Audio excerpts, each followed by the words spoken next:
ஒரு ஊரில் ஒரு மன்னன் இருந்தான். கொடுங்கோல் மன்னன். நிறைய தொந்தரவு பண்ணிக்கிட்டு இருந்தான். அவன் ஒரு தடவை என்ன பண்ணான் தெரியுமா? ஒரு தப்பும் பண்ணாத ஒரு இளைஞனை பிடிச்சி ஜெயிலில் அடைச்சுட்டான். அந்த பையனோட சொந்தக்காரங்கள்லாம் ராஜா கிட்ட போனாங்க. அவன் ஒரு தவறும் பண்ணலை, அவனை விடுதலை பண்ணுங்க அப்படின்னு கெஞ்சி கேட்டுக்கிட்டாங்க. மன்னன் யோசனை பண்ணான். அந்த இளைஞனை கூப்பிட்டுக்கிட்டு வர சொன்னான். அவனை கொண்டாந்து ராஜா முன்னாடி நிறுத்தினாங்க. இதை பாருப்பா, உன்னை நான் விடுதலை பண்ணுவேன், ஆனால் ஒரு கண்டிஷன்.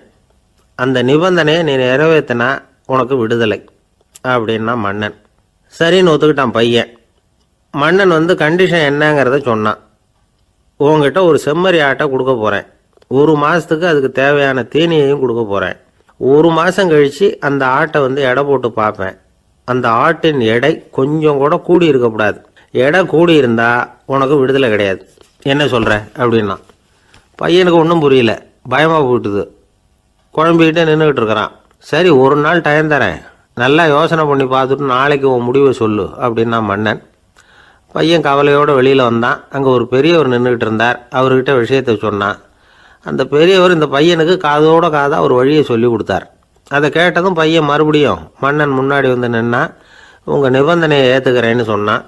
மன்னன் ஒரு ஆட்டுக்குட்டியையும் அதுக்கு 1 மாதத்துக்கு தேவைப்படுற தீவனத்தையும் கொடுக்கும்படியாக உத்தரவு போட்டான். கொடுத்தாங்க. ஓடிட்டு போயிட்டான். 1 மாதம் தினமும் தவறாமல் அந்த தீவனத்தை ஆட்டுக்குட்டிக்கு போட்டுக்கிட்டு இருக்கிறான். 1 மாதம் கழித்து அந்த ஆட்டை அரண்மனைக்கு ஓட்டிகிட்டு போனான்.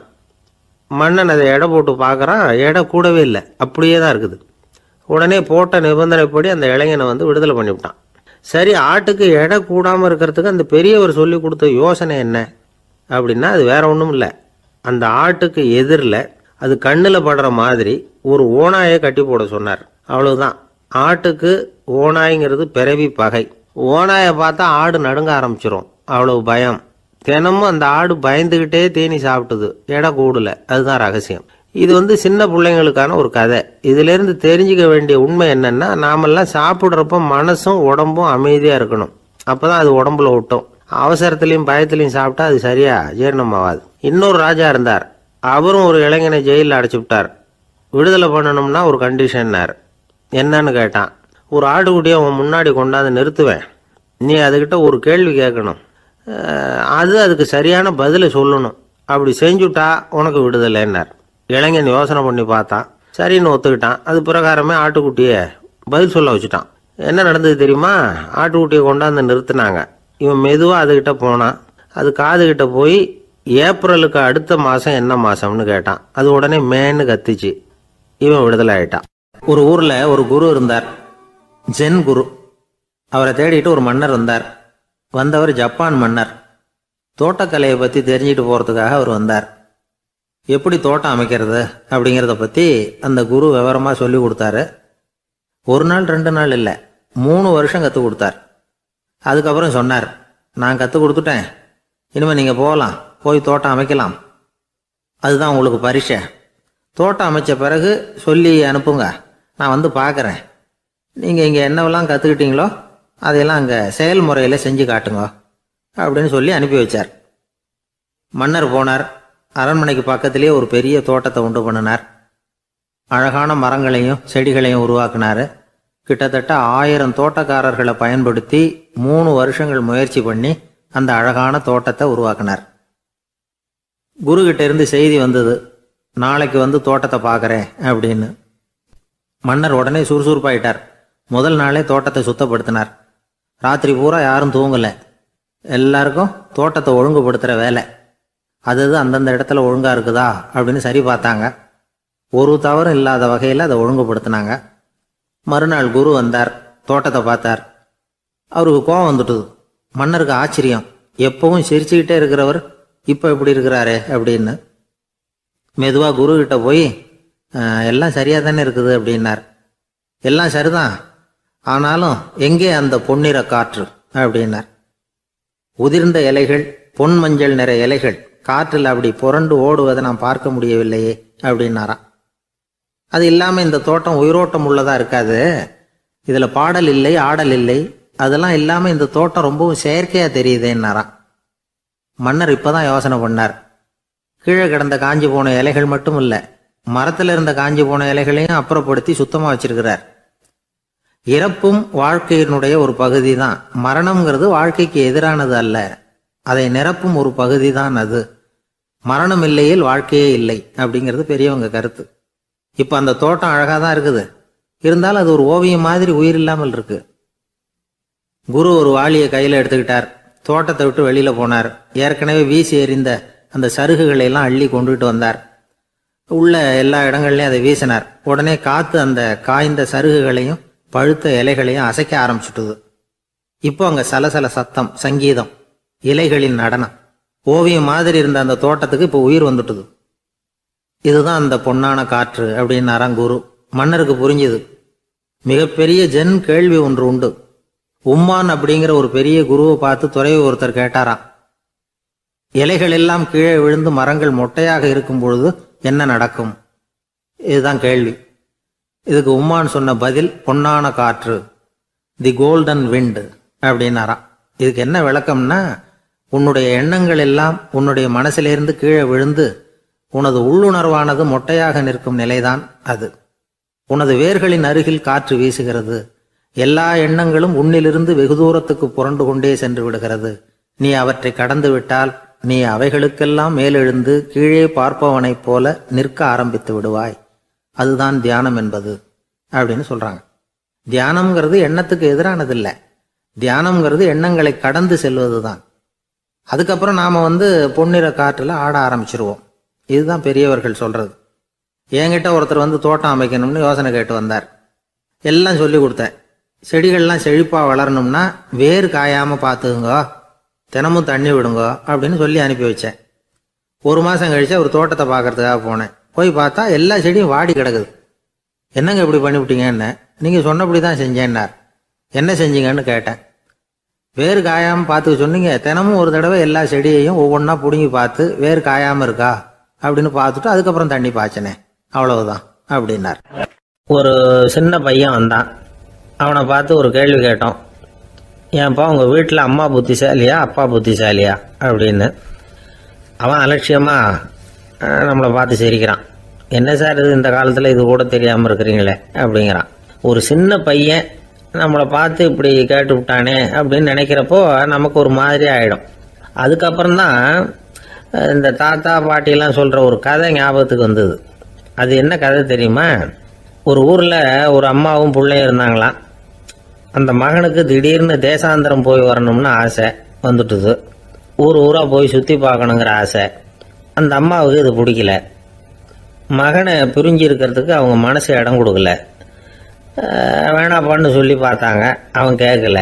திடீர்னு புறப்படவும் செஞ்சுட்டான். சரி, இனிமேல் அவனை தடுக்க முடியாதுன்னு முடிவு பண்ணிக்கிட்டாங்க அந்த அம்மா. இருந்தாலும் புத்திசாலித்தனமாக ஒரு யோசனை பண்ணாங்க. மகனை கிட்டத்தில் கூப்பிட்டாங்க. அவங்ககிட்ட சொன்னாங்க, இதை பாருப்பா, நீ தேசாந்திரம் போகிறதுன்னு தீர்மானம் பண்ணிவிட்ட, அதை நான் தடுக்கலை, போயிட்டு வந்துடும். ஆனால் போகிறதுக்கு முன்னாடி எனக்கு ஒரு வாக்குறுதி கொடுத்துட்டு போ அப்படின்னாங்க. போகிறப்போ ராத்திரியாக இருந்தாலும் பகலாக இருந்தாலும் சரி புளிய மரத்து நிழலில் தான் தங்கணும்.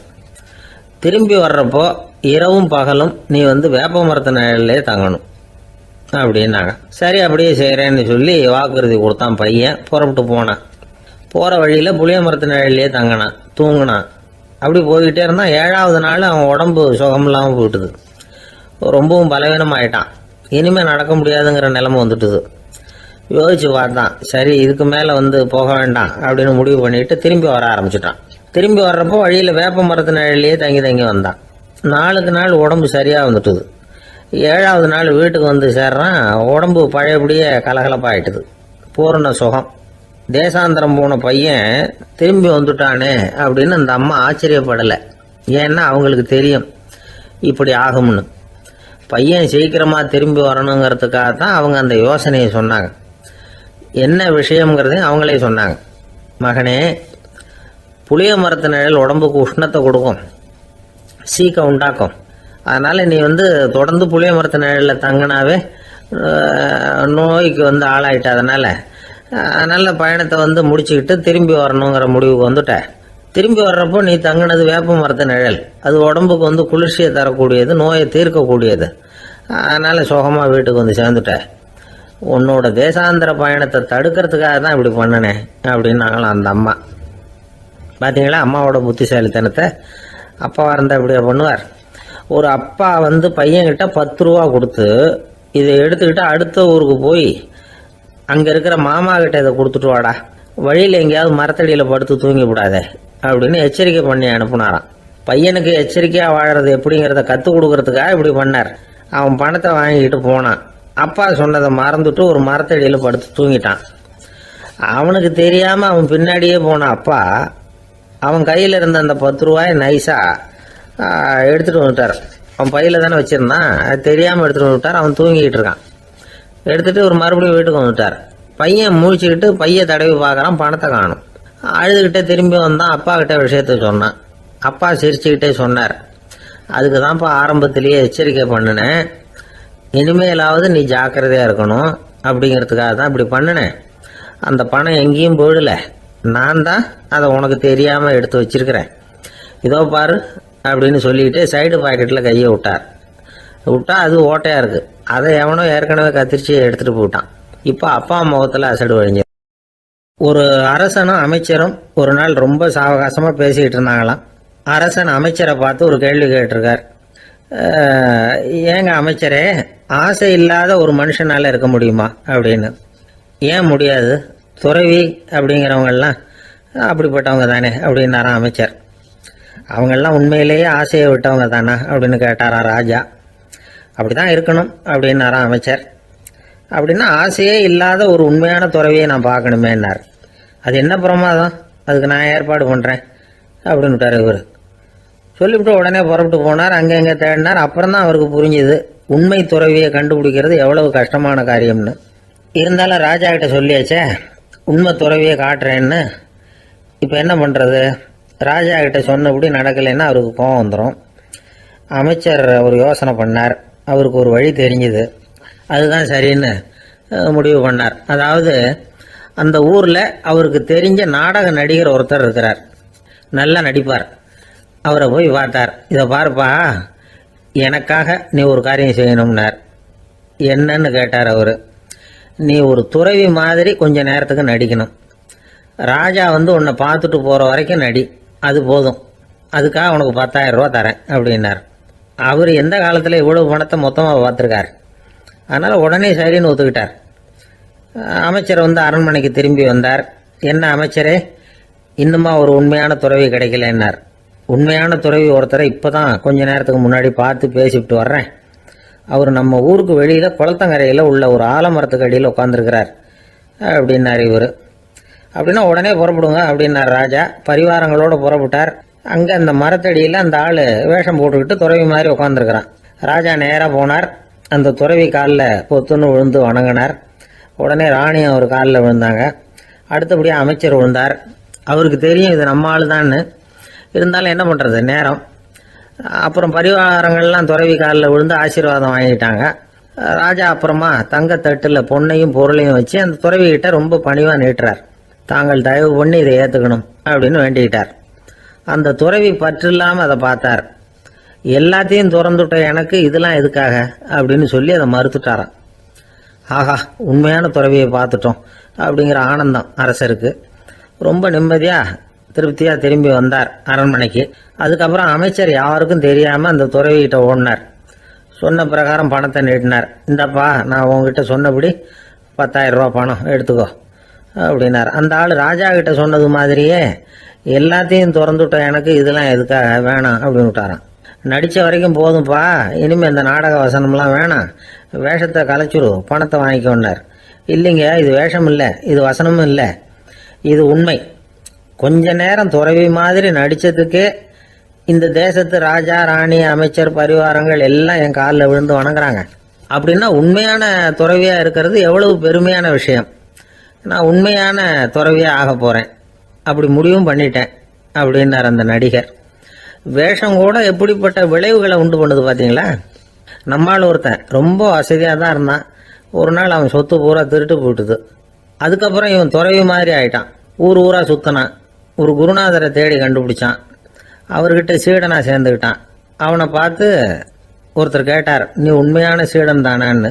இல்லைங்க, சீடன் மாதிரி நடிச்சுக்கிட்டு இருக்கிறேன் அப்படின்னா.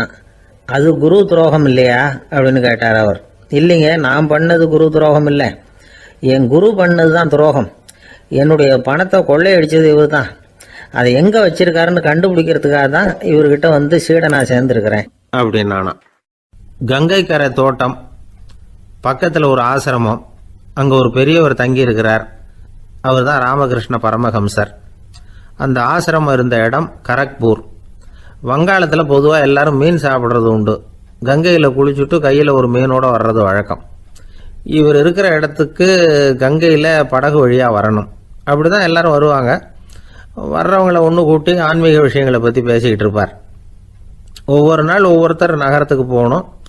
வரும்பொழுது மீன் கொண்டுகிட்டு வரணும். அதுக்கு ஒரு அட்டவணையே உண்டு ஆசிரமத்தில். அது பிரகாரம் ஒரு நாள் சுவாமி யோகானந்தர் படகில் போனார். படகை செலுத்தினவங்க ராமகிருஷ்ணரையும் சுவாமி யோகானந்தரையும் மற்றவங்களையும் பித்தர்கள் அப்படின்னு சொல்லி ஏளனமாக பேசினாங்க. அவங்க என்ன பைத்தியம் பிடிச்சவங்க அப்படிங்கிறது மாதிரி. சுவாமி யோகானந்தருக்கு ரொம்ப மென்மையான இதயம். இவங்க இப்படி கண்ணாபின்னான்னு பேசுகிறத பார்த்தா மீனை வாங்கிட்டு திரும்புகிறப்போ என்ன நடக்குமோ அப்படிங்கிற பயம் வேற வந்துட்டுது அவருக்கு. அவ்வளவு மென்மையானவர். இதை தெரிஞ்சுக்கிட்ட ராமகிருஷ்ணர் யோகானந்தா இங்கே வா அப்படின்னு கூப்பிட்டார். இவர் கண்ணீரை தொடச்சிக்கிட்டே கிட்ட போனார். சொன்னார், ஐயா, படகு ஓட்டுறவங்க உங்களை பற்றி மோசமாக பேசுகிறாங்க. என்ன திட்டினா பரவாயில்ல, ஆனால் உங்களை அவங்க திட்டுறாங்க. அதை என்னால் தாங்கிக்க முடியல அப்படின்னார். இதை கேட்டதும் ராமகிருஷ்ணருக்கு கோபம் வந்துட்டு தான். என்னது, உன்னுடைய குருவை பற்றி அவங்க மோசமாக பேசும்பொழுது நீ சும்மா இருந்தியா? வெளியில் போ அப்படின்னு விட்டார். குரு நிந்தனை செய்கிறப்போ அதை கேட்டுக்கிட்டு சும்மா இருக்கலாமா? குரு நிந்தனையை கேட்டால் பாவம் இல்லையா? என்னை தூற்றும் போது அவங்க வந்து பாவம் செய்கிறாங்க. அதை கேட்டுக்கிட்டு நீ சும்மா இருந்தால் நீயும் பாவம் செய்கிற அப்படின்னாராம். அடுத்த நாள் சுவாமி நிரஞ்சனானந்தர் போக வேண்டிய நாள். இவர் படகுல போகும்பொழுதும் அதே மாதிரி நடந்துதான். அவங்க மோசமாக பேச ஆரம்பித்தாங்க, திட்ட ஆரம்பித்தாங்க. அப்படி கேலி பண்ண ஒருத்தனை இவர் என்ன பண்ணார், பலார்னு கன்னத்தில் அரைஞ்சிட்டார். இன்னொருத்தனை கங்கையில் தூக்கி எறியறதுக்கும் தயாராகிட்டார். அதுக்கப்புறம் அவங்க யாரும் வாயை திறக்கலை. மீன் வாங்கிட்டு வர்றப்பவும் படகுல ஒரே அமைதி. அவ்வளவு பயம் அவங்களுக்கு. ராமகிருஷ்ணர் கூப்பிட்டு விசாரித்தார் என்ன நடந்ததுன்னு. இவர் சொன்னார், அவர் யோகானந்தா போகும்பொழுது என்ன நடந்ததோ அப்படியே தான் இப்பவும் நடந்தது.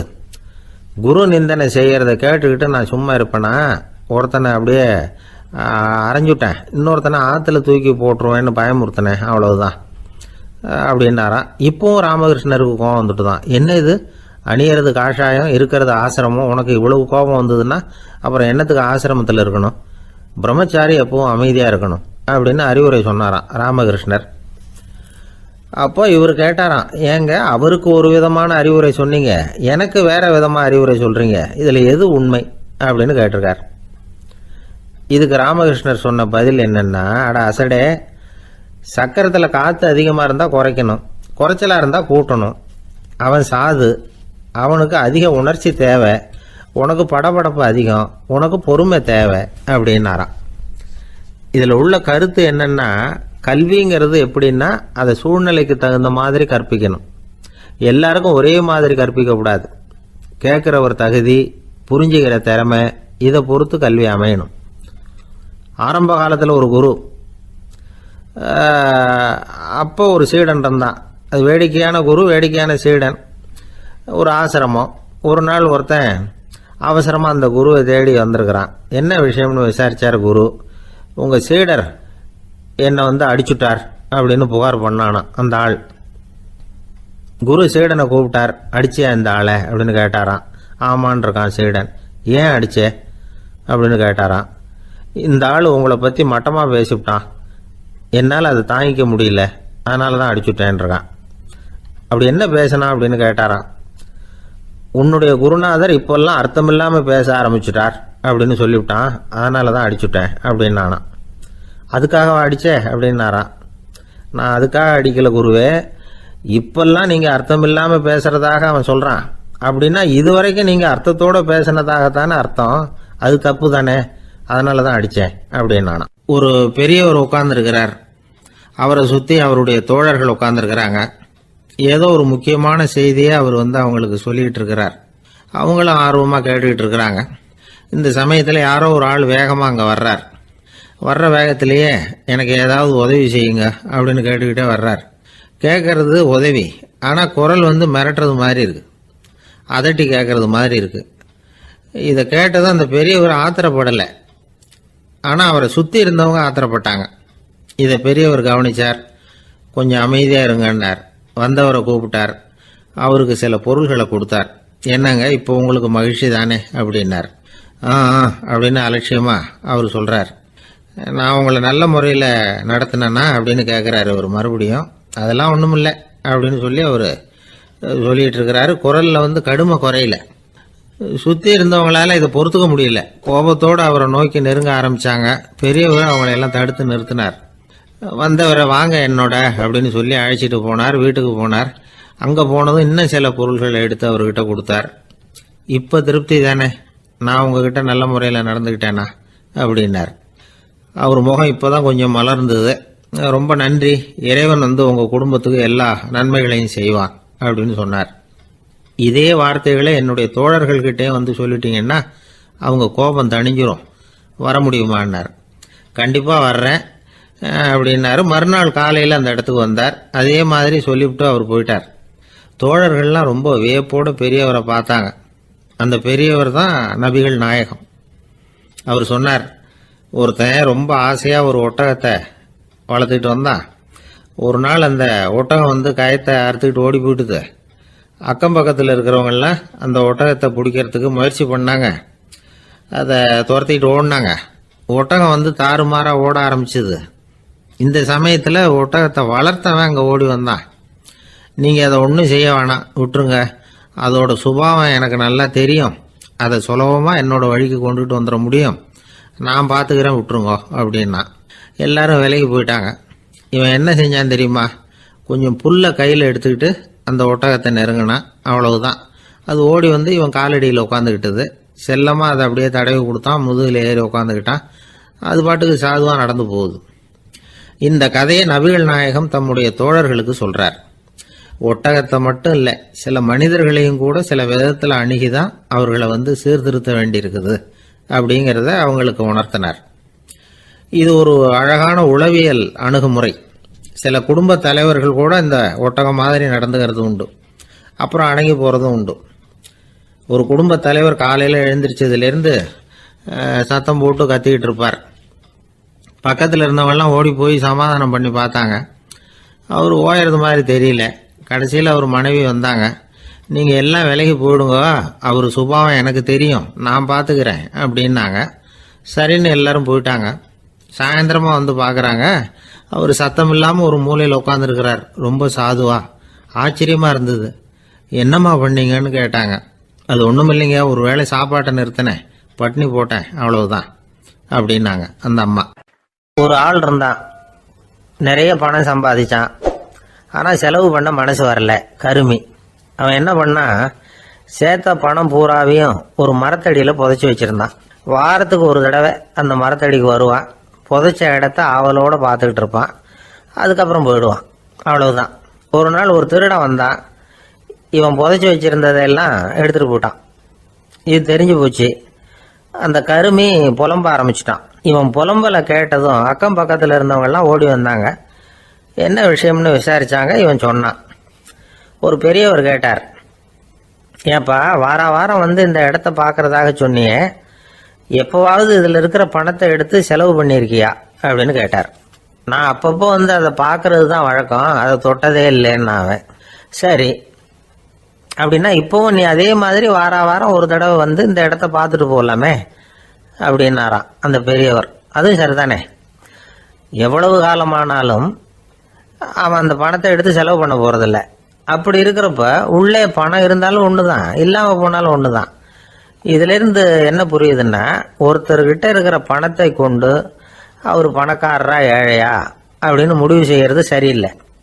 அந்த செல்வத்தை அனுபவிக்கிற திறன், பயன்படுத்துகிற திறன், அதை வச்சு தான் அவர் ஏழையா பணக்காரரா அப்படிங்கிறத நிர்ணயம் பண்ணணும். அதுதான் சரி. செலவு பண்ண தெரியாதவன் சேகரம் பண்ணிகிட்டே இருக்கிறதுனால என்ன பிரயோஜனம்? தலைமுடியே இல்லாதவன் தாராளமாக சீப்புகளை வாங்கி சேகரம் பண்ணுறது மாதிரி தானே இது. சில சமயம் செலவு பண்ண நாம் தயாராக இருந்தால் கூட அந்த செல்வம் நமக்கு பயன்படுறதில்ல. அரேபியாவில் ஒரு நகை வியாபாரி விலை உயர்ந்த முத்துக்களை எல்லாம் அவர் வச்சு வியாபாரம் பண்ணிகிட்டு இருந்தார். அவர் ஒரு சமயம் ஒரு பாலைவனம் வழியாக போயிட்டு இருக்கிறார் ஒட்டகத்தில். அப்போ திடீர்னு கடுமையான புயல் வீச ஆரம்பிச்சுட்டுது. திசை தவறி இவர் எங்கேயோ வந்துட்டார். கூட வந்தவங்களையும் காணல, எங்கே போனாங்களோ தெரியல. இவர் ரொம்ப பயந்து போய் அங்கேயும் எங்கேயுமா அலைஞ்சு திரியிறார். வழியே தெரியல. பசி கடுமையாயிட்டுது. ஒட்டகத்து முதுகில் ஒரு மூட்டை இருந்தது. அதை பிரித்து பார்த்தார். உள்ளே ஏதாவது இருக்கான்னு தேடி பார்க்குறார். அது வரைக்கும் கண்ணில் தட்டுப்படாத அபூர்வமான ஒரு பை கண்ணில் பட்டுது. ஆஹா, அதில் ஏதாவது சாப்பிட்றதுக்கு இருக்கும் அப்படின்னு நினச்சி ஆவலாக அதை பிரித்து பார்க்குறார். அந்த பையில் விலை உயர்ந்த முத்துக்கள் நிறைய இருந்துதான்.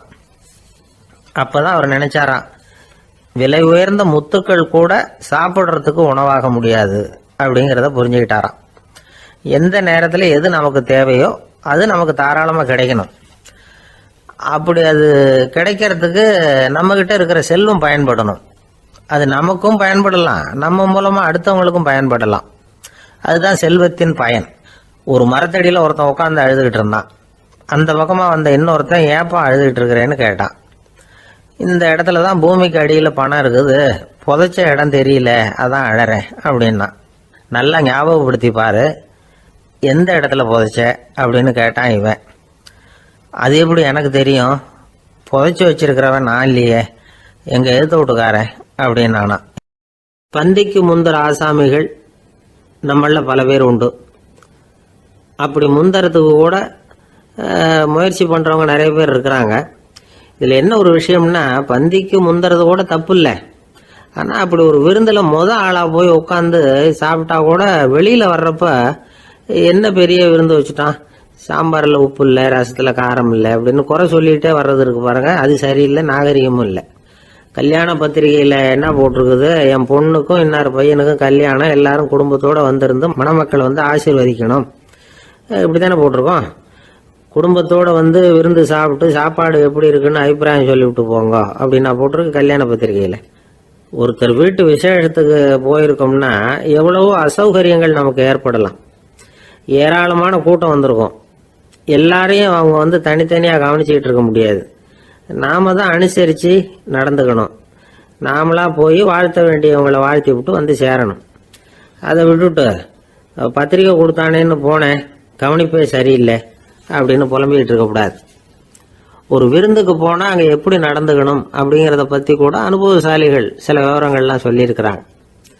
இந்த காலத்தில் கல்யாணம், பிறந்த நாள், அது இதுன்னு நிறைய விருந்துகள் நடக்குது. அதெல்லாம் எதுக்காக? மனித உறவுகளை வளர்த்துக்கிறதுக்காக தான், வேற எதுக்கு?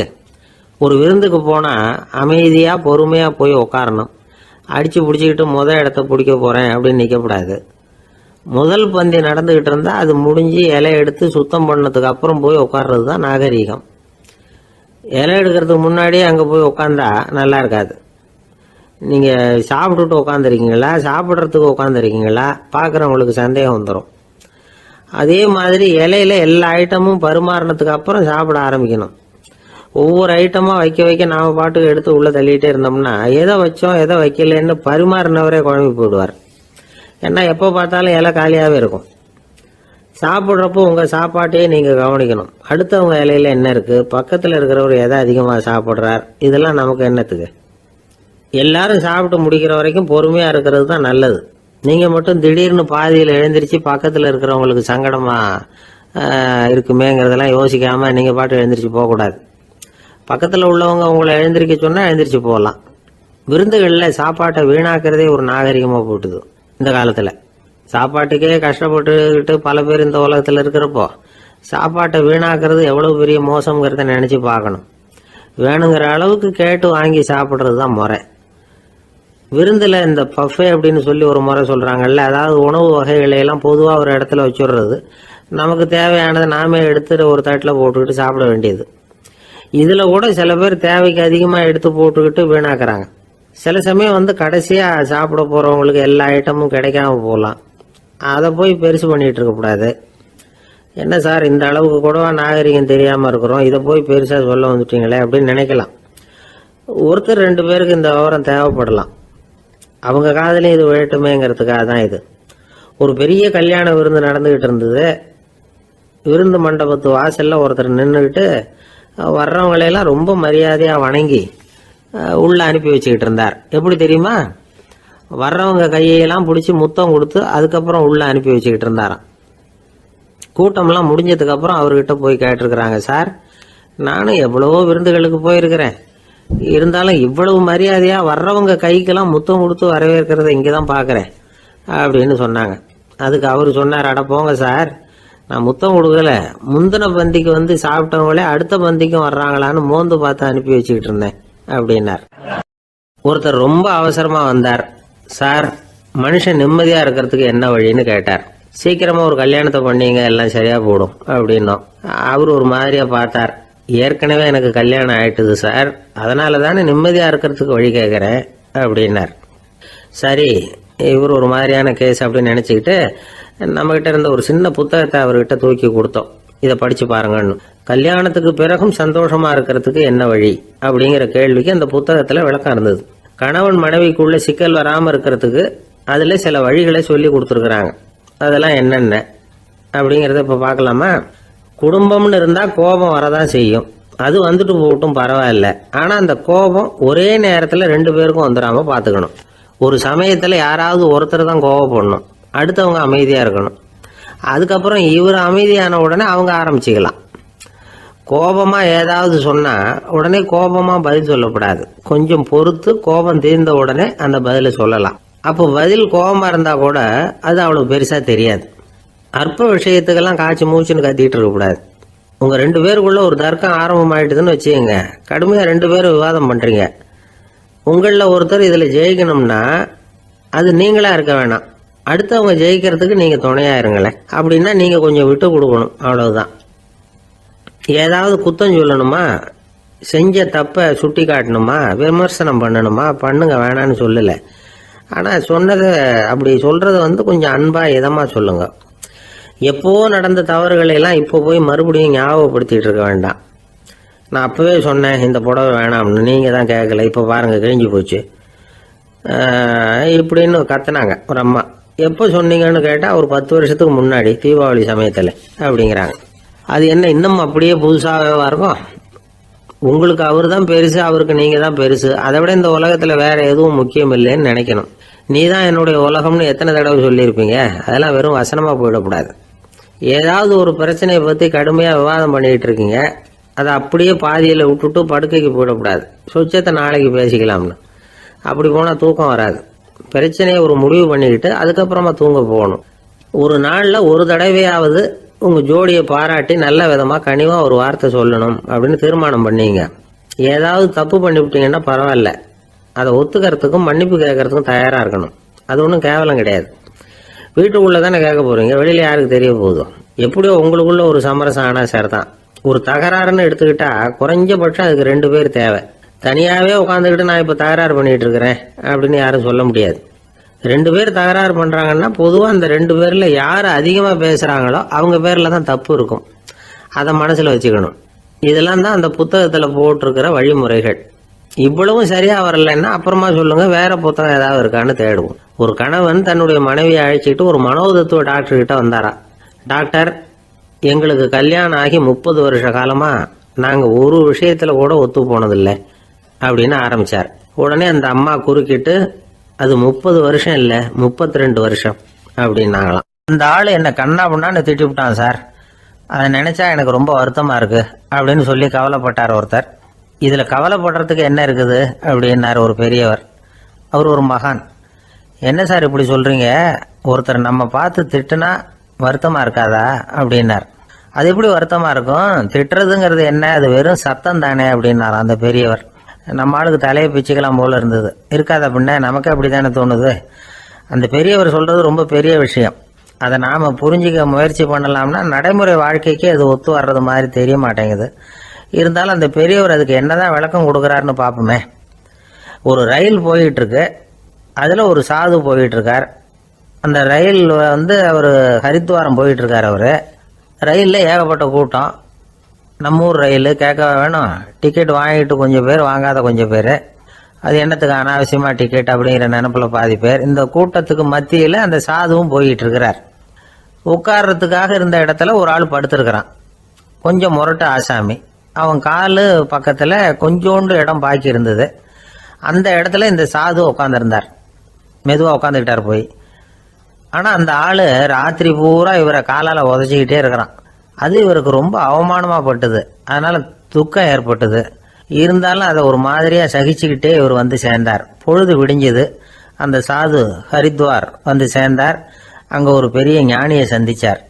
ராத்திரி ரயிலில் அந்த ஆள் உதைச்சதையும் அதனால் தனக்கு ஏற்பட்ட துக்கத்தையும் இந்த சாது அந்த ஞானிகிட்ட சொன்னார். சொல்லிவிட்டு, ஏன் சுவாமி, எனக்கு துக்கம் ஏற்பட்டதே அது தப்பா அப்படின்னு கேட்டார். தவறுதான்னார் அந்த ஞானி.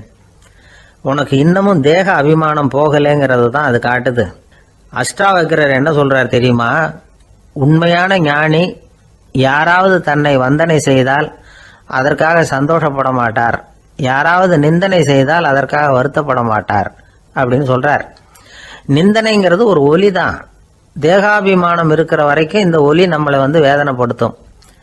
நான் தேகம் இல்லை, ஆத்மா அப்படிங்கிற நினைவு இருந்தா இந்த ஒலி நம்மளை பாதிக்காது. மனு என்ன சொல்றார் தெரியுமா? ஒரு சாதகன் பாராட்டுதலை விஷம்னு நினைச்சு பயப்படணும், அவமானத்தை அமிர்தம்னு நினைச்சு சந்தோஷப்படணுங்கிறார். அவமானப்பட்டா கவலைப்படாமல் எப்படி இருக்க முடியும் அப்படின்னு தான் நமக்கு தோணும். அதனால தான் நம்மள யாரும் இதுக்கு உதாரணமாக யாரையும் காட்ட முடியல. புத்தரையும் கபீரையும் உதாரணமாக காட்டுறாங்க. அவங்களுக்கெல்லாம் அவமானம் ஏற்பட்டப்போ கவலையே படலையாம். புத்தரை வந்து அவமானப்படுத்தணுங்கிறதுக்காக கௌசாம்பி ராணி ஒரு இளம் பெண்ணை கொலை பண்ணி சடலத்தை புத்தர் குடிசைக்கு முன்னாடி போட சொன்னார். போட்டாங்க.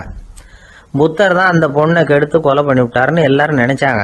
ஆனால் புத்தர் இதை பற்றி கவலையே படலை. அப்புறமா உண்மை தெரிஞ்சதும் புத்தர் புகழ் இன்னும் அதிகமாயிட்டுது. ஒரு பெரிய சபையில் ஒரு மோசமான பொண்ணு நுழைஞ்சி தனக்கும் கபீருக்கும் சம்பந்தம் உண்டுன்னு சொன்னா. கபீர் கவலைப்படலை. அவங்க மாதிரியெல்லாம் நாமளும் இருக்க கற்றுக்கணும். நிந்தனை, அபகீர்த்தி, அவமானம் எல்லாம் ஆண்டவன் கொடுக்கிற பிரசாதம்னு நினைக்கணும் அப்படின்னு சொல்றார் அந்த ஞானி. இதை கேட்ட இந்த காலத்து ஆசாமி ஒருத்தர், நான் கூட அப்படிதான் சார், யாராவது அவமானப்படுத்தினா கவலைப்பட மாட்டேன். நேற்று கூட ஒருத்தர் என்ன பலார்னு அரைஞ்சுட்டார், நான் கொஞ்சம் கூட கவலைப்படலை, பேசாமல் வந்துட்டேன்னார். ஏன் அப்படி வந்துட்டீங்க அப்படின்னு. அவர் அரைஞ்சதுலேயும் ஒரு அர்த்தம் இருந்தது, அதனால தான் அப்படி வந்துட்டேன்னார். ஏன் அரைஞ்சாருன்னு கேட்டேன். 10 வருஷத்துக்கு முன்னாடி 15 ரூபா அவர்கிட்ட கடன் வாங்கினேன், அதை கேட்டு கேட்டு பார்த்துட்டு கடைசியாக தான் அரைஞ்சார் அப்படின்னார். ஆண்டவனுடைய பிரசாதம் இவருக்கு அடிக்கடி கிடைக்கும் போல இருக்கு. சில பேரை இப்படி சொல்றது உண்டு, அடுத்தவங்களை அனுசரித்து நடந்துக்க தெரியல, அவன் என்ன சார் மனுஷன் அப்படிம்பாங்க. சக மனிதர்களோட எப்படி பழகிறது அப்படின்னு தெரியாததுனாலேயே பல பேர் இன்னைக்கு சங்கடப்பட்டுக்கிட்டு இருக்கிறாங்க. வசதி வாய்ப்பெல்லாம் சரியாக இருக்கும், ஆனால் வாழ்க்கை சரியாக இருக்காது. இன்னொருத்தர்கிட்ட எப்படி பேசுறது பழகிறதுங்கிறது தெரியாததுனால தான் இந்த அவஸ்தை. சரி, இந்த அவஸ்தை இல்லாமல் வாழறது எப்படி? இதுக்கு அனுபவசாலிகள் சில வழிமுறைகளை சொல்கிறாங்க. அதெல்லாம் என்னென்னங்கிறத இப்போ தெரிஞ்சுக்குவோம். முதல்ல நம்ம நாக்கு நம்ம கண்ட்ரோலில் இருக்கணும். வார்த்தைகளை வந்து கொட்டிவிட்டு அதுக்கப்புறம் அள்ள முடியாமல் கடந்து கஷ்டப்படக்கூடாது. எப்படி பேசுகிறோங்கிறதும் முக்கியம், பேசுகிறப்ப எப்படி முகத்தை வச்சிருக்கிறோங்கிறதும் முக்கியம். அன்பாக பேசினாலும் நல்லா இருக்கும். அப்படி பேசுகிறப்ப ஆதரவாக அவர் தோள் மேலே ஒரு கையை போட்டுக்கிட்டு பேசினா இன்னமும் நல்லா இருக்கும். 2வது விஷயம், இன்னொருத்தர்கிட்ட பேசுகிறப்போ வாக்குறுதிகளை அள்ளி வீசக்கூடாது. கொடுக்குற வாக்குறுதி குறைச்சலாக இருக்கணும். அப்படி கொடுத்த வாக்குறுதியை கண்டிப்பாக நிறைவேற்றணும். நாம் ஒருத்தரை பாராட்டுறோம் அல்லது அவரை பற்றி அபிப்பிராயம் சொல்கிறோம்னா அது ஆக்கப்பூர்வமாக இருக்கணும். நம்ம பாராட்டு அல்லது விமர்சனம் அடுத்தவருடைய முன்னேற்றத்துக்கு உதவுறது மாதிரி இருக்கணும். நாம் சொல்கிறத கேட்டுட்டு அவன் தலையில் கையை வச்சுட்டு உட்காந்துடக்கூடாது. எப்பவும் உற்சாகமாக இருக்கணும், முகம் மலர்ச்சியாக இருக்கணும். மனுஷன் இருந்தால் வருத்தம், கவலை, ஏமாற்றம் எல்லாம் இருக்க தான் செய்யும். அதெல்லாம் மனசில் இருக்கட்டும். அந்த வருத்தமும் கவலையும் ஏமாற்றமும் சேர்ந்துக்கிட்டு நம்ம முகத்தில் இருக்கிற மலர்ச்சியை மூடி மறைக்கிறதுக்கு நாம் இடம் கொடுத்துடக்கூடாது. எந்த விஷயத்தை பற்றி யாருக்கிட்ட பேசினாலும் வெளிப்படையாக பேசணும், திறந்த மனசோட பேசணும். மூடி மறைச்சி முன்னு மூங்கிக்கிட்டு இருக்கக்கூடாது. இன்னொருத்தர்கிட்ட பேசுகிறப்போ விவாதம் பண்ணுங்க, அது தப்பு இல்லை. ஆனால் வாதாடிக்கிட்டு இருக்கக்கூடாது. அதாவது என்ன சொல்கிறாங்கன்னா, டிஸ்கஸ் பண்ணலாம், ஆர்கியூ பண்ணக்கூடாதான். நம்மக்கிட்ட இருக்கிற நல்ல குணங்களை நாம் எடுத்து சொல்லிகிட்டு இருக்கக்கூடாது. அந்த நல்ல குணங்களே நம்மளை பற்றி எடுத்து சொல்லணும், அது மாதிரி நடந்துக்கணும். அதே மாதிரி அடுத்தவங்க கிட்ட உள்ள கெட்ட குணங்களை பற்றி அவசியம் இல்லாமல் நாம் பேச வேண்டியதில்லை. உங்களை பற்றி யாராவது தப்பாக பேசுகிறாங்களா, அப்படி அவங்க பேசுகிறதுல உண்மை இல்லையா அப்படின்னா அதை நீங்கள் பொருட்படுத்த வேண்டியதில்லை, விட்டுடலாம். அது தானாக போயிடும். ஒரு 4-5 பேரோட பேசிக்கிட்டு இருந்தீங்கன்னா எல்லாருக்கும் முக்கியத்துவம் கொடுங்க, யாரையும் அலட்சியப்படுத்தாதீங்க. தமாஷா பேசலாம், ஆனால் அவங்க தமாஷ் அடுத்தவங்களை கேலி பண்ணுறதா இருக்கக்கூடாது. நமக்கு கிடைக்க வேண்டியது கிடைக்கலையே அப்படிங்கிற தவிப்பு நம்மக்கிட்ட இருக்கக்கூடாது, அது தேவையில்லை. உங்கள் செயல்பாடுகள் தெளிவாக இருக்கட்டும், பாராட்டு தானாக அவங்கள தேடிட்டு வரும். இன்னொரு மனுஷனுடைய மனசில் கௌரவமான ஒரு இடத்த பிடிக்கணும்னா நாம் இந்த குணத்தையெல்லாம் நம்மக்கிட்ட வளர்த்துக்கணும். இதெல்லாம் அனுபவசாலிகள் சொல்லியிருக்கிற குறிப்புகள். இந்த குறிப்புகளை சரியாக புரிஞ்சுக்கணும், அது முக்கியம். தப்பாக புரிஞ்சுக்கிட்டா என்ன ஆகும் தெரியுமா? இதை கேளுங்க. ஒருத்தர் வந்தார், சார் அடுத்தவங்க தோள் மேலே கையை போட்டுக்கிட்டு அன்பாக பேசணும்னு சொன்னீங்க, அப்படிதான் பேசினேன். அவர் முதுக கூட தட்டி கொடுத்தேன், என் வேலை போயிட்டுது சார், வீட்டுக்கு அனுப்பிச்சிட்டாங்க அப்படின்னார். யாருக்கிட்ட அப்படி பேசுனீங்கன்னு கேட்டோம். என் முதலாளிகிட்ட சார் அப்படிங்கிறார் ரொம்ப சோகமா. அம்மாக்காரங்களுக்கு அடிக்கடி ஏற்படுற கவலை ஒன்று உண்டு, அதாவது குழந்தை சரியா சாப்பிட மாட்டேங்குதே அப்படிங்கிற கவலை. இவங்கெல்லாம் ஒரு விஷயத்த நல்லா புரிஞ்சுக்கணும். குழந்தைகள்ங்கிறவங்க பெரியவங்க மாதிரி இல்லை.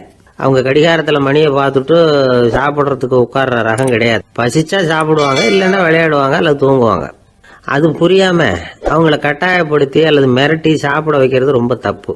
ஒரு 8 மாச குழந்தைக்கு 3 மணி நேரத்துக்கு ஒரு தடவை பசிக்கும். அந்த நேரம் பார்த்து சாப்பாடு கொடுத்தா அடம் பண்ணாமல் அது பாட்டுக்கு சாப்பிட்றோம். அதே குழந்தைக்கு 1 வயசு ஆகிறப்போ 4 மணி நேரத்துக்கு ஒரு தடவை பசிக்கும். இந்த வயசுல இயற்கையாகவே பசி குறைஞ்சிருக்கும். அது புரியாம என் குழந்தை முன்னாடி மாதிரி இப்போ சரியா சாப்பிட மாட்டேங்கிறான் அப்படின்னு சில பேர் டாக்டர்கிட்ட போய் சொல்லிக்கிட்டு இருப்பாங்க. இன்னொரு விஷயம், ஒரு குழந்தைக்கு வயசு அதிகமாகிற வேகத்துக்கு உடம்பு எடையும் அதிகமாகிக்கிட்டே போகாது. உடம்பு எடை அதிகமாகிற வேகம் குறைஞ்சிக்கிட்டே வரும். 6 மாச குழந்தைக்கு ஒரு வாரத்தில் 150 கிராம் எடை கூடும். ஒரு வயசுல வாரத்துக்கு 71 கிராம் எடை கூடும். இது புரியாம அதிகமாக சாப்பாட்டை கொடுத்து குழந்தைய கஷ்டப்படுத்தக்கூடாது. ஏன்னா அளவுக்கு மீறின உணவு அஜீரணத்தை உண்டு பண்ணிவிடும். குழந்தைக்கு ஒரு தட்டில் கொஞ்சமாக ஆகாரத்தை வச்சு கொண்டுகிட்டு போய் கொடுக்கணும். மலை மாதிரி குவிச்சு வச்சா அதை பார்த்ததுமே பசி அடங்கி போயிடும். அடித்து மிரட்டி பயமுறுத்தி குழந்தைய சாப்பிட வைக்கிற பழக்கம் இருக்கு பாருங்க, அதுக்கு ஃபுட் ஃபோர்ஸிங் அப்படின்னு பேர். இப்படி பண்ணினா குழந்தைக்கு சாப்பாட்டில் விருப்பம் குறைஞ்சிரும், அதை கண்டாவே வெறுக்க ஆரம்பிச்சிடும். அது மாதிரி உளம் சார்ந்த பசி குறைவு, சைக்கோஜெனிக் அனோரெக்சியா, அது ஏற்படுமா. சாப்பாடுங்கிறதே ஒரு தண்டனை மாதிரி தோணும். குழந்தைகளுக்கு பிடிச்ச மாதிரியான ஆகாரத்தை கொடுக்கணும். சத்து அதிகம் இருக்குங்கிறதுக்காக அதுக்கு பிடிக்காத ஆகாரத்தை கொடுத்து கட்டாயப்படுத்தக்கூடாது. குழந்தைகளுக்கு 2 வயசு ஆகிறப்போ இயற்கையாகவே எதிர்மறை குணம் உண்டாகும். அதாவது அந்த எதிர்மறையாக பேசுறது. இது மாதிரி சமயங்களில் நாம் என்ன சொல்கிறோமோ அதுக்கு நேர்மாறாக நடந்துக்கும். ஏட்டிக்கு போட்டி, சாப்பிட சொன்னால் விளையாட போகும், விளையாட சொன்னால் சாப்பாடு கேட்கும். இதை புரிஞ்சுக்கிட்டு நடந்துக்கணும். குழந்தை சொன்ன பேச்சை கேட்கலேன்னு கோவப்படக்கூடாது. குழந்தை வளர வளர பிடிவாத குணம் வர்றது சகஜம். கேட்டதை வாங்கி கொடுத்தாதான் சாப்பிடுவேன் அப்படின்னு பிடிவாதம் பண்ணும். வாங்கி கொடுத்து விடுறது தான் உத்தமம். நீங்களும் அதுகிட்ட பிடிவாதம் பண்ணிட்டு இருக்கக்கூடாது. ஏன்னா கேட்டது கிடைக்கலையேங்கிற ஏமாற்றம் கூட குழந்தையோட பசியை குறைச்சிரும். கேட்டது கிடைச்சிட்டா பசி அதிகமாகும், கொடுத்ததை மளமளன்னு சாப்பிட்றோம். குழந்தைகளுக்கு கண்ட நேரத்தில் சாப்பிட்றதுக்கு எதையாவது வாங்கி கொடுத்துக்கிட்டு இருந்தா சாப்பாட்டு நேரத்தில் சாப்பிடாம அடம் பண்ண ஆரம்பிச்சிடும். பள்ளிக்கூடம் போகிற பிள்ளைங்க காலை உணவை சரியாக சாப்பிட மாட்டாங்க. அச்சம், அவசரம், பரபரப்பு இதெல்லாம் தான் காரணம். பள்ளிக்கு புறப்படுறதுக்கு ஒரு 3/4 மணி நேரத்துக்கு முன்னாடியே சாப்பாடு போட்டுருங்க, அது சரியாக போடும். படிக்கிற குழந்தைகள் உடல் சோர்வு, மனச்சோர்வு இது காரணமாக கூட சாப்பிட மறுக்கிறது உண்டு. இப்போ உதாரணமாக சாயந்தரம் விளையாடி விட்டு வீட்டுக்கு வந்ததும் சாப்பிட சொன்னால் வேணாம்பாங்க. இது உடல் சோர்வு. ரொம்ப நேரம் வீட்டு பாடங்களை செஞ்சு முடித்த கையோடு சாப்பிட சொன்னாலும் அவங்களால சரியாக சாப்பிட முடியாது. இது உளச்சோர்வு, அதாவது மனச்சோர்வு. இதை தவிர குழந்தைகளுக்கு உடல் நலக்குறைவு ஏற்பட்டால் கூட சாப்பிட மறுக்கிறது உண்டு. சில மருந்து மாத்திரைகள் கூட பசியை குறைச்சிரும். அதனால் சரியாக தெரிஞ்சுக்கிட்டு குழந்தைகளை சாப்பிட வைக்கணும். அது புரியாமல் கையில் சாப்பாட்டு தட்டை வச்சுக்கிட்டு குழந்தைகளை விரட்டிக்கிட்டு அலையக்கூடாது. ஒரு சின்ன பையன் சொன்னான், எங்கள் அம்மா சாப்பாடு போடுறது தெரிஞ்சா நான் உடனே வீட்டை விட்டு வெளியில் ஓடி போடுவேன் அப்படின்னா. ஏன் அப்படி பண்ணுறேன்னு கேட்டோம். எங்கள் அப்பா கூட அது மாதிரி தான் சார் பண்ணுவார் அப்படிங்கிறான். இந்த உலகமே ஒரு நாடக மேடை, நாம் எல்லாரும் நடிகர்கள். இது ஞானிகள் சொல்கிறது. இது ஒரு பக்கம் இருக்கட்டும். இந்த உலகத்துக்குள்ள எத்தனையோ நாடக மேடைகள், எத்தனையோ நடிகர்கள், எத்தனையோ நாடகங்கள், இதெல்லாம் எப்படி ஆரம்பமாச்சு? அதுதான் இன்னைக்கு தகவல். அதாவது ஆதி மனிதன் பேச ஆரம்பிக்கிறதுக்கு முன்னாடி சைகையாலேயே எல்லாத்தையும் சொல்லிக்கிட்டு இருந்தான். அதனால் அப்போவே நடிப்பு ஆரம்பமாயிட்டுது. முதல்ல ஒரு வேட்டையைத்தான் அவன் நடித்து காட்டியிருப்பான். இவன் எப்படி போனான், எதிரில் மிருகம் எப்படி வந்தது, அதோட எப்படி சண்டை போட்டான், எப்படி அடித்து கொண்டுகிட்டு வந்தான், இதை அப்படியே மற்றவங்களுக்கு நடித்து காட்டியிருப்பான். ஏன்னா மொழி கிடையாது. இந்த காலத்துல எல்லாம் நாடகங்களில் நடிக்கிறவங்கள நடிகர்கள்ங்கிறோம். ஒரு காலத்தில் இவங்களுக்கு என்ன பேர் தெரியுமா? திஸ்பியர்கள் அப்படின்னு பேராம். இதுக்கு காரணம் உண்டு. அதாவது 2000 வருஷத்துக்கு முன்னாடி கிரீஸ் நாட்டில் திசிபியஸ் அப்படின்னு ஒரு ஆள் இருந்தான். அவன் ஒரு பெரிய நாடக கலைஞன். அவன் சில இளைஞர்களை சேர்த்துக்கிட்டான், பயிற்சி கொடுத்தான், நாடக குழுவை உருவாக்கினான். நடிகர்களையும் நாடகத்துக்கு தேவையான பொருள்களையும் ஏற்றிக்கிட்டு போகிறதுக்கு ஒரு வண்டியையும் தயார் பண்ணான். அந்த வண்டியிலேயே அவன் கிரேக்க நாடு பூராவும் சுற்றினான். ஊர் ஊராக நாடகம் போட்டான். ஒரு ஊருக்கு போனதும் அங்கே நாடகம் நடத்த தியேட்டர் இருக்கா அப்படிங்கலாம் பார்க்கறது இல்லை அவன். ஏன்னா அப்போலாம் தியேட்டர்னா என்னென்னு தெரியாது. நாடகம்னா அது ஒரு மூடிய கொட்டைக்குள்ளே தான் நடத்தணுங்கிறது அப்போ யாருக்குமே தோணலை. இந்த வண்டி போகும், அதுவே ஒரு பகுதி அப்படியே ஒரு மேடை மாதிரி விரிச்சிக்கும். அதில் ஏறி நின்றுக்கிட்டு நாடகத்தை நடித்து காட்டுவாங்களாம். மக்கள்லாம் எதிரில் தரையில் உட்காந்து அதை பார்த்துக்கிட்டு இருக்கிறது. உலகத்தின் முதல் நடமாடும் தியேட்டர் இதுதானா. இந்த திசிபியஸ் தான் முதலாக உலகத்தில் நாடகம்ங்கிற பொழுதுபோக்கை நடத்தி காட்டினவன் அப்படின்னு சொல்கிறாங்க. அவன் சொந்தமாக நாடகம் எழுதுனா, நடித்தான், நாடகத்தை இயக்கினான். அதனால தான் அவனை first man of the theatre அப்படின்னு சொல்லுவாங்க.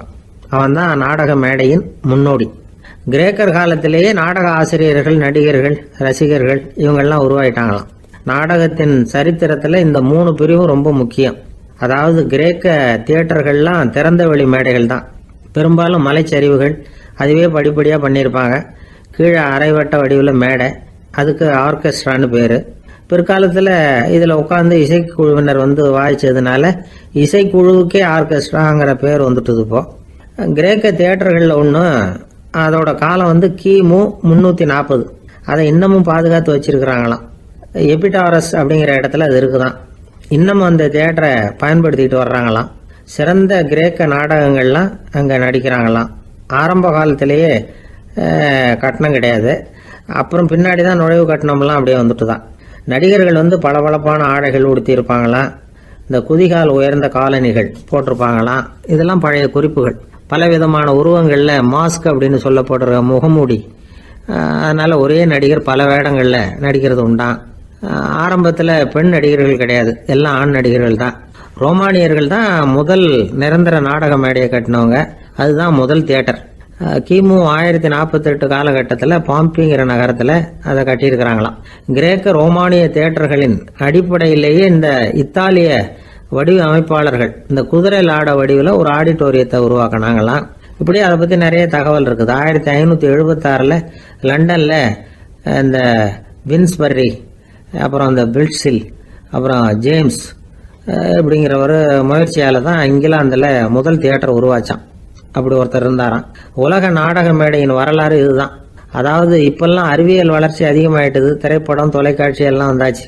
ஒவ்வொரு வீடுமே ஒரு குட்டி தியேட்டர் மாதிரி ஆயிட்டுது. தொலைக்காட்சி முன்னாடி உட்காந்து எழுந்திருக்கவே மனசு வர்றதில்லை. ஒரு அம்மா ஒரு மனோதத்துவ டாக்டரை தேடிட்டு வந்தாங்களாம் இந்த காலத்தில்.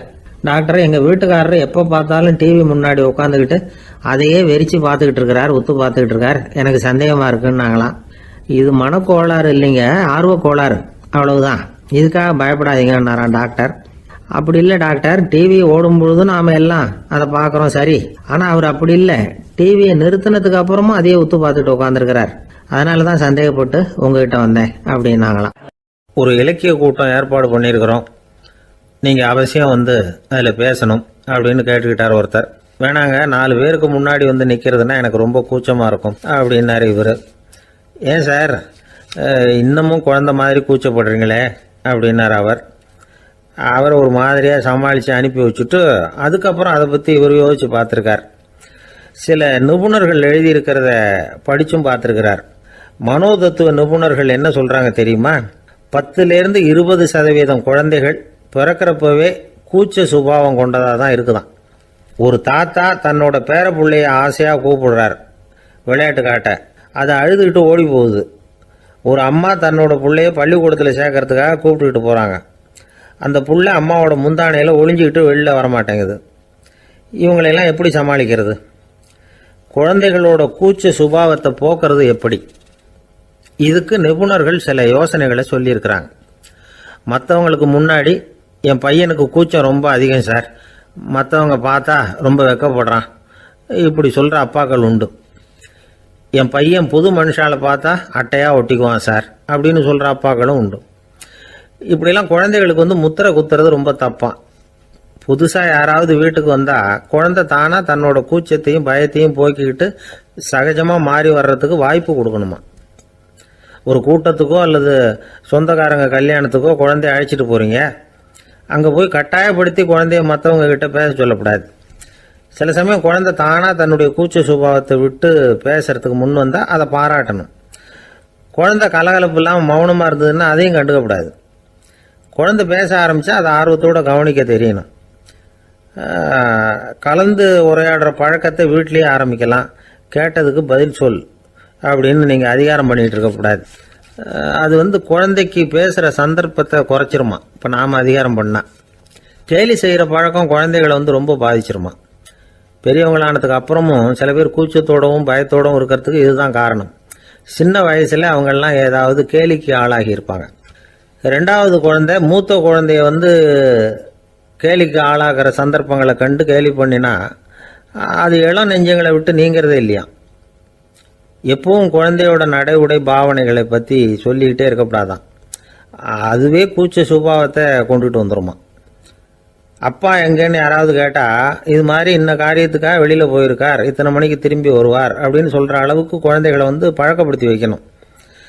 ஃபோன்லேயே யாராவது விசாரித்தா கூட இது மாதிரி பதில் சொல்லு அப்படின்னு சொல்லணும். சின்ன சின்ன மீட்டிங்கில் 4 வார்த்தை பேச தயார் பண்ணலாம். ஒரு கடையிலையோ அல்லது ஹோட்டல்லையோ ஏதாவது விவரம் கேட்கணும்னா உங்கள் குழந்தைய தைரியமாக அனுப்புங்க.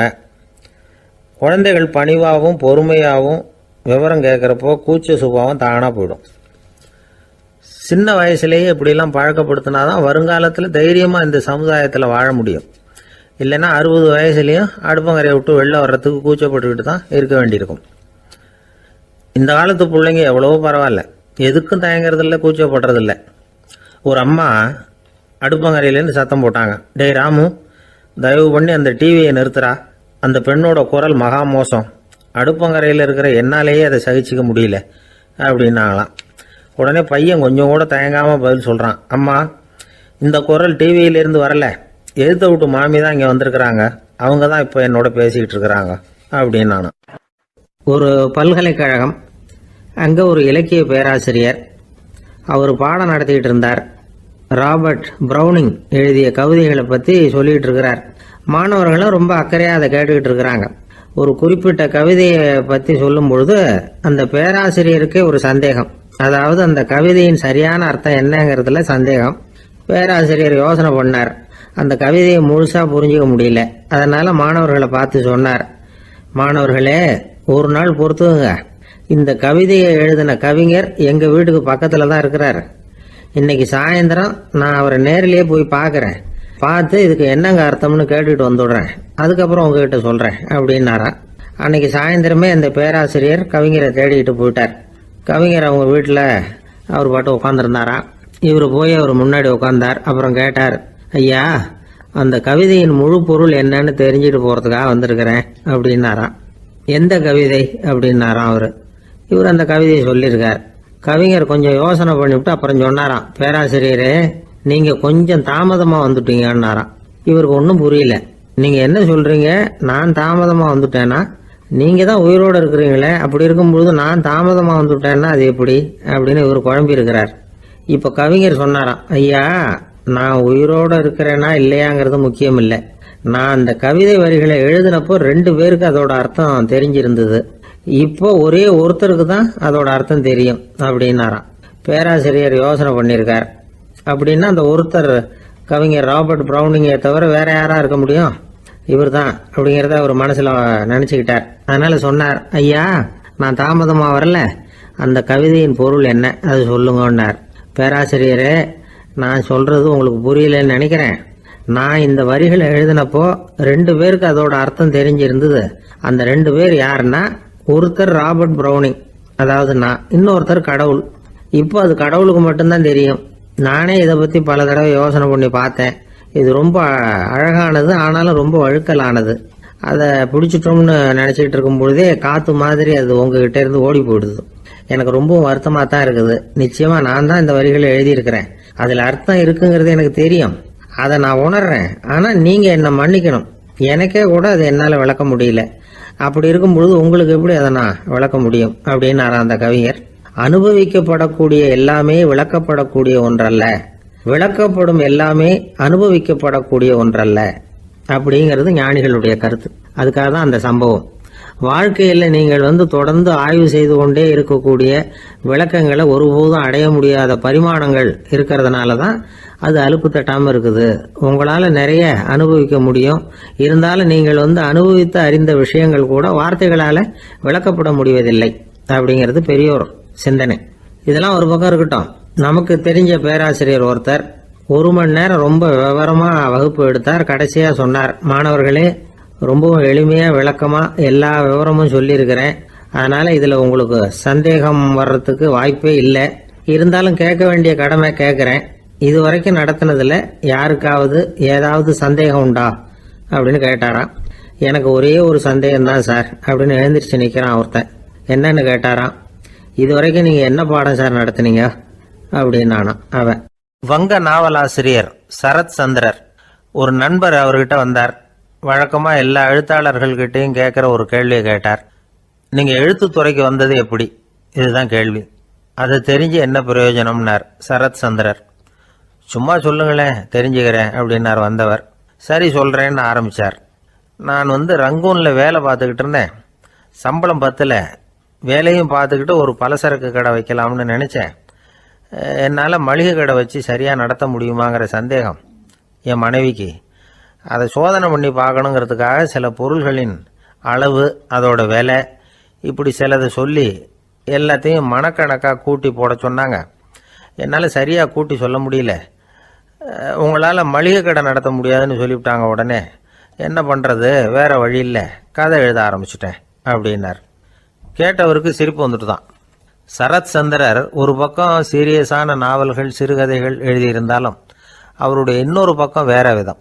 நண்பர்கள் கிட்ட பேசும்பொழுதும் சரி, அவர்களுக்கு கடிதங்கள் எழுதும் போதும் சரி, கேலியும் கிண்டலும் நகைச்சுவை உணர்வும் அதிகமாக இருக்கும். காந்திஜி ஒரு சமயம் கல்கத்தாவுக்கு வந்திருந்தார். தேசபக்தர்கள் பல பேர் அவர்கிட்ட பேசிக்கிட்டு இருந்தாங்க. அப்போ சரத் சந்திரரும் அங்கே இருந்தார்.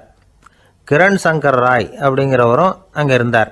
அவர் சொன்னாராம், காந்திஜியோட பழகிய முதல் வங்காளி நான் தான். போயர் யுத்த காலத்தில் இவர் லண்டனுக்கு வந்திருந்தப்போ என்கிட்ட தான் வங்காள மொழி கற்றுக்கிட்டார் அப்படின்னாராம். உடனே சரத் சந்திரர் காந்திஜியை பார்த்து, இவர் உங்களுக்கு வங்காள மொழி கற்றுக் கொடுத்தது உண்மைதானா அப்படின்னாராம். ஆமான்னாராம் காந்தி. அதனால தான் உங்களால் வங்காள மொழி கற்றுக்க முடியல அப்படின்னாராம். எல்லாரும் சிரிச்சாங்களாம். சரத் சந்திரர் சாம்தா பேர் அப்படிங்கிற கிராமத்தில் தங்கியிருந்தார் ஒரு இலக்கிய நிகழ்ச்சியில் கலந்துக்கிறதுக்காக. அதுக்காக ஒரு கல்கத்தாவுக்கு போக வேண்டிய சூழ்நிலை. அதுக்காக புறப்பட்டார். அந்த சமயத்தில் பின்னாடி இருந்து யாரோ அவரை கூப்பிட்டாங்க. இப்படி கூப்பிட்டவரை பார்த்து இன்னொருத்தர் யாரோ அதட்டி இருக்கிறாங்க. போகிறவரை ஏன் இப்படி கூப்பிடுறீங்க அப்படின்னு. ஏன் கூப்பிட்டா என்னன்னு கேட்டிருக்கார் சரத் சந்திரர். புறப்படுறவங்கள பின்னாடி இருந்து கூப்பிடுறது அபசகுனம், போகிற இடத்துல ஏதாவது ஆபத்து வரலாம் அப்படின்னு அதுக்கு விளக்கம் கொடுத்துருக்கிறார் அவர். உடனே சரத் சந்திரர் சொன்னாராம், இதோ இவங்க என்ன இலக்கிய கூட்டத்துக்கு அழைச்சிட்டு போகிறாங்களே, இதை விட வேற என்ன ஆபத்து வந்துட போகுது அப்படின்னாராம். இப்படி சரத் சந்திரருக்கு இயல்பாகவே நகைச்சுவை உணர்வு உண்டு. அவருடைய நண்பர் ஒருத்தர் வீட்டுக்கு கூப்பிட்டுருந்தார். அங்கே ஒரு கச்சேரிக்கு ஏற்பாடு பண்ணியிருந்தாங்க. சரத் சந்திரருக்கு இயல்பாகவே கச்சேரியில் நீண்ட ஆலோசனையெல்லாம் கேட்கறதுக்கு பொறுமை இருக்காது. அதனால மெதுவாக பாட போகிறவர் எப்படி அப்படின்னு கேட்டிருக்கார். அவருக்கு ரொம்ப நல்லா பாட தெரியும் அப்படின்னு சொல்லியிருக்கிறாங்க. அதுக்கு சரத் சந்திரர், பாட தெரியுங்கிறது சரி, பாட்டை நிறுத்த தெரியுமா அதை சொல்லுங்க முதல்ல அப்படின்னாராம். ஐயா, உங்கள் பேரை தொடர்ந்து தினம் கேட்டுக்கிட்டு இருக்கிறேன் அப்படின்னார் ஒருத்தர். தொடர்ந்து கேட்குறீங்களே, உங்களுக்கு காது வலிக்கலையா அப்படின்னு கேட்டோம். பேசுகிற உங்களுக்கே வாய் வலிக்கல அப்படிங்கிறப்போ கேட்குற எங்களுக்கு எப்படி காது வலிக்கும் அப்படின்னார். நம்ம உடம்புல ஒரு அதிசயம் என்ன தெரியுமா? ரொம்ப நேரம் நாம் நடக்கிறோம்னு வச்சுக்கோங்க, கால் வலிக்கும். ரொம்ப நேரம் வேலை செஞ்சால் கை வலிக்கும், உடம்பு வலிக்கும். ரொம்ப நேரம் பார்த்துக்கிட்டே இருந்தால் கண்ணு வலிக்கும். ரொம்ப நேரம் பேசிக்கிட்டே இருந்தால் வாய் கூட வலிக்கும். ஆனால் ரொம்ப நேரம் கேட்டுக்கிட்டே இருக்கிறதுனால காது வலிக்கிறது இல்லை. அதனால் கேட்கறதுக்கு முக்கியத்துவம் கொடுத்தாங்க நம்ம பெரியவங்க. திருவள்ளுவர் தேவையில்லாமல் வார்த்தைகளை உபயோகப்படுத்த மாட்டார். ஒரு திருக்குறள்னு எடுத்துக்கிட்டாவே அதில் மொத்தம் 7 வார்த்தைகள், அவ்வளவுதான். அப்படி 7 வார்த்தைகள் மட்டுமே உள்ள ஒரு திருக்குறளில் வள்ளுவர் ஒரே வார்த்தையை 5 தடவை உபயோகப்படுத்தியிருக்கிறார், திரும்ப திரும்ப பயன்படுத்தியிருக்கிறார். அப்படின்னா அதை எந்த அளவுக்கு வலியுறுத்தி சொல்றார் அப்படிங்கிறத நாம புரிஞ்சுக்கணும். அது என்ன குறள்? செல்வத்துள் செல்வம் செவிச்செல்வம், அச்செல்வம் செல்வத்துள் எல்லாம் தலை. செவிச்செல்வம்ங்கிறது அவ்வளவு முக்கியமானது. கற்றலின் கேட்டல் நன்று. அதிகம் கேட்கணுங்கிறதுக்காகத்தான் எவ்வளவு கேட்டாலும் காது வலிக்கிறது இல்லை. குறைச்சலா பேசணும், அதிகமாக கேட்கணும். இன்னொரு விஷயம் கவனிங்க, நம்ம உடம்புல கண்ணுக்கு மூடி இருக்குது, எதையாவது நாம் பார்க்க விரும்பலைன்னா உடனே கண்ணை மூடிக்கலாம். நம்ம வாய்க்கு மூடி இருக்குது, பேச விருப்பம் இல்லையா, வாயை மூடிக்கலாம். மூக்குக்கு கூட மூடிக்கிற வசதி இருக்குது, எதையாவது முகர விருப்பம் இல்லையா, மூச்சை அடக்கிக்கலாம். ஆனால் பாருங்கள், காதுக்கு மூடி கிடையாது, அதை கையால் தான் மூட முடியும். யார் என்ன சொன்னாலும் அது நல்லதோ கெட்டதோ காதில் விழுந்துக்கிட்டு தான் இருக்கும். அறிவு தான் நல்ல விஷயங்களை எடுத்துக்கிட்டு கெட்ட விஷயங்களை விட்டுடணும். நல்ல கருத்துக்கள் நம்ம காதில் நிறைய விழுந்துக்கிட்டே இருக்கணும். அதை கேட்டு நாம் நல்லபடியாக வாழணுங்கிறது தான் படைப்பின் விருப்பம். ஆன்மீகவாதிகள் கூட ஒன்று சொல்லுவாங்க, அதாவது ஆன்மீக பாதையில் நீங்கள் முன்னேறணும்னா முதல்ல சிரவணம் செய்யணும்பாங்க. அதாவது பெரியவங்க சொல்கிற நல்ல கருத்துக்களை கேட்கணும் அப்படின்னு அதுக்கு அர்த்தம். அதனால் யார் நல்ல கருத்துக்களை சொன்னாலும் அதை காது கொடுத்து கேளுங்க. இவ்வளவு கருத்துக்களையும் நம்ம நேயர் ஒருத்தர்கிட்ட சொல்லிகிட்டு இருந்தோம். அவரும் சரி சரின்னு தலையாடிக்கிட்டே இருந்தார். அப்புறம் சொன்னார், நீங்கள் சொல்கிறது சரிதான் சார், காதுக்கு மூடி இல்லைங்கிறது ரொம்ப சரி. அதனால தான் உங்கள் தகவல் கூட நாங்கள் விரும்புகிறோமோ இல்லையோ தினம் காதில் விழுந்துக்கிட்டு இருக்குது அப்படின்னார். எங்களுக்கு ரொம்ப பெருமையாக இருந்தது. அப்படியா அப்படின்னோம். ஆனாலும் என்ன மாதிரி சில பேர் நீங்கள் தகவல் சொல்கிற சமயத்தில் காதில் மூடி இல்லையேன்னு சொல்லி கவலைப்படுறதில்ல சார் அப்படின்னார்.